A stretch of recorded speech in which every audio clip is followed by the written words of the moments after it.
नमस्कार मंडळी, मी वरद विजय चव्हाण तुम्हा सगळ्यांचं स्वागत करत आहे. म्हणजे नितीन थोरात साहेबांचं बुक कलेक्शन तुमच्या समोर इकडे हजर आहे. आणि मागच्या व्हिडिओमध्ये मी म्हटलं होतं की सगळ्यात पहिलं त्यांचं जे पुस्तक मी वाचलं त्या पुस्तकाचं नाव आहे उंबरखिंड, इतिहासातला सगळ्यात मोठा गनिमी कावा. त्या पुस्तकाचा रिव्ह्यू जर तुम्ही बघितला नसेल तर त्याची लिंक तुम्हाला खाली डिस्क्रिप्शन बॉक्समध्ये मिळेल.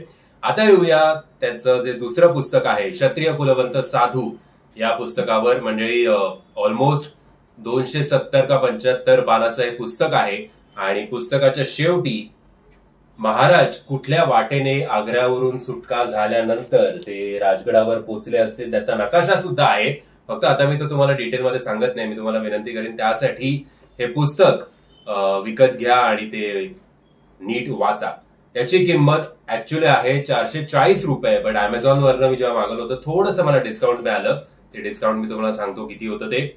आणि पहिली आवृत्ती याची निघाली होती 28 मार्च 2024 ला आणि ही आहे याची 15वी आवृत्ती जी रिलीज झाली होती 19 फेब्रुवारी 2025 ला.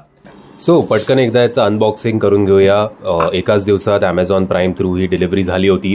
म्हणजे आज मागवलं तर उद्या संध्याकाळ मला हे तीनही पुस्तकं मिळाले सुद्धा.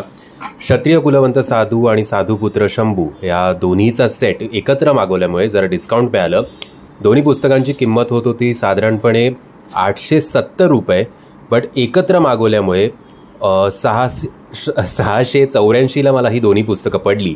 आता अनबॉक्सिंगमध्ये बघू शकताय की जरा कव्हर पेजवर कुठेतरी काही काही स्क्रॅचेस दिसत आहेत तुम्हाला आत्तापासूनच.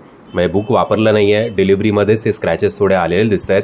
आणि इकडे सुद्धा एक रेग त्या छत्रीच्या डाव्या बाजूला म्हणजे महाराजांच्या उजव्या बाजूला बघा. माझ्या साईडने इकडे रेकॉर्ड करताना डावा बाजू होतं ते, तर तिकडे पण एक रेग होती. पण बाकी तरी असं डिझाईन सगळं बरं वाटतंय आणि एवढं असं फार डॅमेज नाही आहे, पण ठीक आहे. अनफॉर्च्युनेटली हा जो नकाशा आहे जो मी तुम्हाला मगाशी सांगत होतो तो की नितीन थोरात साहेबांनुसार कदाचित या रूट थ्रू या मार्गा थ्रूच महाराज स्वराज्यात परत आले असावेत.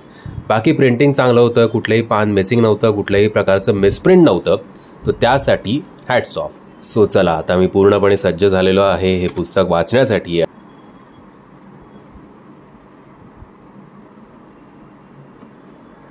पुस्तकाच्या सुरुवातीलाच तुम्हाला पाऊल खुणांचा मागोवा केतनपुरी साहेबांनी आय थिंक 10-15 पानं आहेत वाटतं ती, तो तुम्हाला एक शॉर्ट अँड स्वीट मध्ये म्हणजे महाराज जर तुम्हाला समजून घ्यायचे असतील तर महाराजांचा सगळ्यात मोठा शत्रू तो म्हणजे औरंगजेब कसा होता याच्याबद्दल सुद्धा तुम्हाला माहिती मिळते. म्हणजे एक तर वाक्य मला प्रचंड आवडलं की औरंगजेब केवढा धर्मवेडा होता याचं उत्तम उदाहरण त्यांनी एका केलेल्या युद्धात मिळतं की जिकडे युद्धात त्याचे सैनिक जे आहेत ते थोडे हरत असतात आणि हळूहळू त्याचे सैनिक तिकडनं पळ काढायला बघतात.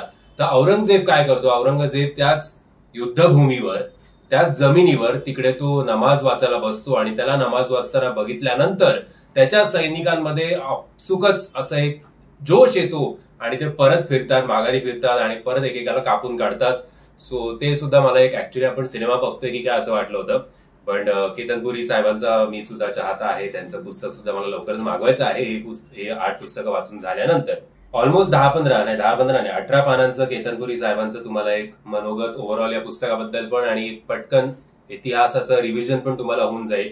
सो पहिल्या 18 पानात ते आहे.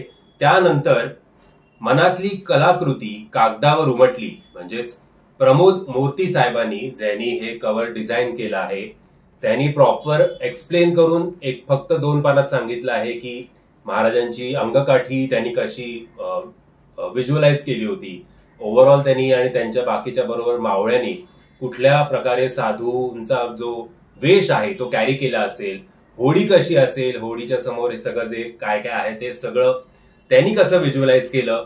आणि सुरुवातीला त्यांच्यामध्ये आणि नितीन साहेबांमध्ये कव्हर डिझाईनवरनं थोडं मतभेद पण होते.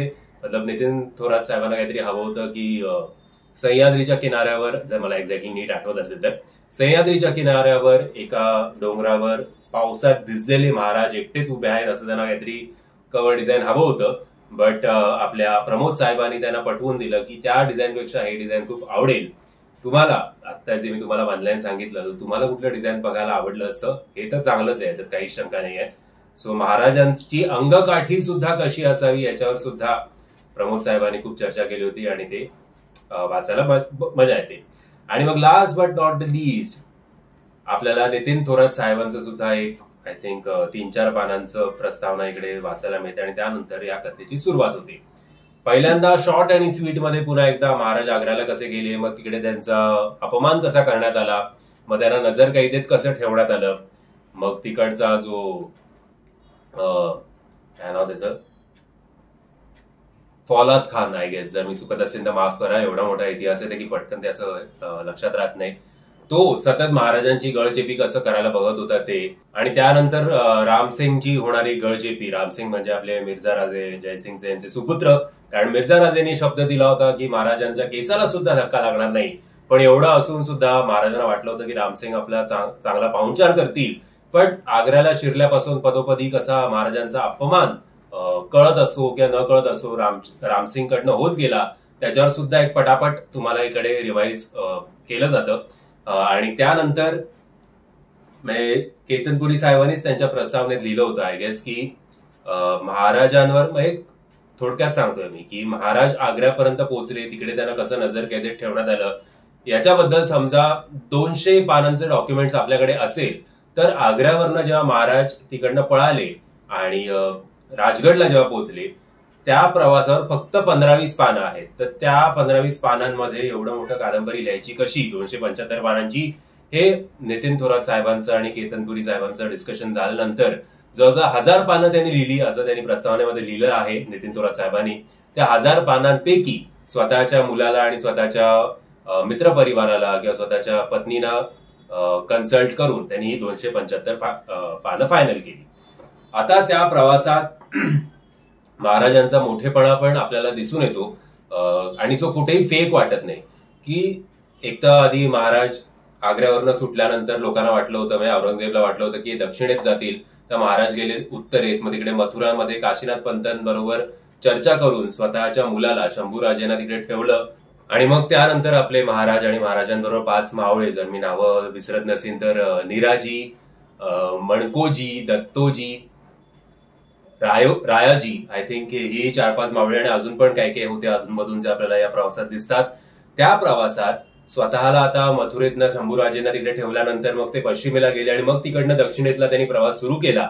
आणि त्या प्रवासात ज्या लोकांना ज्या पद्धतीने मदत करता येईल तशा पद्धतीने महाराजांनी त्या लोकांची मदत सुद्धा केली. म्हणजे दरोडेखोरां बरोबर एक छोटूस युद्ध असो किंवा वेगवेगळ्या नद्या ओलांडण्याचा जो काही प्रसंग असो, एक नदी ओलांडताना तर महाराजांचे 2-3 मावळे वाहून सुद्धा गेले. सो ते मावळे आता परत त्यांना भेटले की नाही राजगडावर, हे आता आय थिंक याचा जो सेकंड पार्ट आहे शंभू, तो वाचताना आपल्याला कळेल. आणि त्याचबरोबर मुघलच्या दरबारी जे व्यापारी होते त्यांची सुद्धा नकळतपणे महाराजांनी, नकळत नाही जाणतेपणेच महाराजांनी मदत कशी केली. म्हणजे हे आपले शत्रू आहेत, शत्रूच्या व्यापारातली लोक आहेत, म्हणून त्यांचा आपण फायदा घेऊया अशा कुठल्याही प्रकारची वृत्ती महाराजांनी दाखवली नाही. वेगवेगळ्या गावातल्या लोकांची मदत करणं असेल, हे क्षत्रिय कुलवंत साधू हे त्यांना नाव कसं मिळालं किंवा ही पदवी कशी मिळाली याच्यावर सुद्धा एक मस्त प्रसंग होता. आणि शेवटी एक प्रसंग जरा तुमच्या डोळ्यात पाणी येतं की जिकडे महाराजांना खरंच एका आदिवासी पाड्यातले लोक साधूच समजतात आणि त्यांची अशी इच्छा असते की महाराजांनी त्यांच्या या आदिवासी पाड्याला जो काही शाप लागलेला आहे, त्यांची मान्यता असते की एक महाराज एक दिवस त्यांच्याकडे येतील आणि जेव्हा ते घरोघरी जाऊन भिक्षा मागतील त्यावेळेला त्यांचा जो शाप आहे तो दूर होईल. आणि बाकीचे मावळे जरा खवळतात की नाही म्हटलं तरी आपले राजे आहेत आणि राजांनी दारोदारी जाऊन भिक्षा कशाला मागायची. बट महाराज स्वतःचा विचार न करता कसं त्या आदिवासी पाड्यातल्या लोकांना या अंधविश्वासातून मुक्त करण्यासाठी का होईना पण महाराज दारोदारी जाऊन भिक्षा मागतात. तो सुद्धा प्रसंग खूप छान होता. एकच मला खटकलेली गोष्ट, म्हणजे मला पॉइंट कळला नाही किंवा माझ्याकडनं तो पॉइंट निसटला असेल की एक विदेशी पर्यटक ज्याला फिरण्याची खूप आवड असते तो या साधू लोकांना भेटतो नदीकाठी आणि तो एकदम हर हर महादेव भम भम बोले असं सगळं बोलतो आणि आपले सगळे मावळे सुद्धा खुश होतात की एक विदेशी पर्यटक असं हिंदीमध्ये बोलतोय आणि त्यांनी आपल्याला साधूच समजताय. तर मग त्या विदेशी पर्यटकाकडनं ते हळूहळू स्वराज्याची माहिती काढायला लागतात. तर तो विदेशी पर्यटक A to Z सगळ्या गोष्टी सांगतो की शिवाजी महाराज सध्या आग्र्यात अडकलेले आहेत आणि त्याच्यापर्यंत ही बातमी पोहोचलेली नसते की ते आता निसटलेत तिकडनं. बट आता शिवाजी महाराजांच्या गैरहजेरीत मासाहेब जिजाऊसाहेब कशा स्वराज्य सांभाळतायत, त्यांचे प्रतापराव गुजर असतील ते कसे एक एक किल्ले जिंकतायत किंवा एक एक किल्ल्यांची दुरुस्ती करतायत, जे काय तेव्हा 12-13 किल्ले उरले होते महाराजांकडे, आणि मग वेगवेगळ्या मोहिमा कशा आखतायत, एवढी सगळी माहिती त्या माणसाला होती. आता तो माणूस या साधू लोकांना सांगतो की चला तुम्हाला भूक लागली असेल, आपण नदीकाठी आहोत तर आपण मासे पकडूया आणि मी मासे मस्त बनवतो, तुम्हाला खायला सुद्धा मजा येईल. आता त्या काळी मी वाल्मिकी रामायण मध्ये वाचलं होतं की आणि आता महाभारत मध्ये सुद्धा वाचतोय की खात होते, मांसाहार करत होते, बट एक साधू वेशात जे लोक मांसाहार करतायत, जे लोक मासे सुद्धा पकडतायत, तर त्या विदेशी पर्यटकाला काहीच याच्यावर संशय आला कसा नाही, किंवा त्या काळी असतील मे बी पद्धत की जेव्हा असं हे लोक खूप प्रवास करत असतील तेव्हा प्रत्येक वेळेलाच काही शाकाहारी मिळत असेल असं नाही, त्यामुळे जे मिळेल ते खा, असं सुद्धा साधू लोकांचा कदाचित तेव्हाचा काय म्हणतात त्याला खाण्याचं हे असेल. कळलं ना तुम्हाला काय बोलतोय? असो.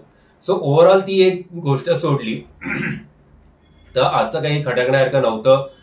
मस्तपैकी तो प्रवास रंगवलेला आहे, कुठेही तुम्हाला बोर होत नाही. प्रत्येक वेळेला काही महाराजांनी तलवार काढली, कोयते काढले आणि समोर येणाऱ्याला खुपसलं असं नाही, पण बरेच वेळा इकडनं सुद्धा महाराजांनी ते चेकपोस्ट जे होते मुघलांचे ते कसे पार केले ते सुद्धा खूप उत्तम पद्धतीने याच्यात मांडण्यात आलंय. सो ओव्हरऑल मी सांगेन तुम्हाला की हे पुस्तक तुम्ही खूप नक्की एन्जॉय कराल. आणि मी जेव्हा नितीन थोरात साहेबांचं पॉडकास्ट ऐकलं होतं तेव्हा मी काहीतरी ऐकलं होतं की 25 का 30 हजार कॉपीज याच्या विकल्या गेलेल्या आहेत, आणि याचं उत्तम उदाहरण म्हणजे 2 वर्षातच 15वी ची आवृत्ती निघते, म्हणजेच या कादंबरीचा खप नक्कीच खूप जास्त आहे, याच्यात काहीही शंका नाहीये. म्हणजे तुम्ही हे पुस्तक वाचलं आहेत का? क्षत्रिय कुलवंत साधू जर वाचलं असेल तर तुम्हाला हे पुस्तक कसं वाटलं हे नक्की कमेंटच्या माध्यमातून कळवा. पुढचं जे मी पुस्तक वाचणार आहे ते आहे याचा सिक्वल, ते म्हणजे शंभू. आता बघूया शंभू बाळ आपले स्वराज्यात कसे परततायत, कसं नितीन थोरात साहेबांनी ते व्हिज्युअलाइज केलं होतं ते. जर तुम्हाला हा व्हिडिओ आवडला असेल तर प्लीज या व्हिडिओला लाईक, शेअर आणि चॅनलला सबस्क्राईब करायला विसरू नका. जय हिंद, जय महाराष्ट्र, जय शिवराय.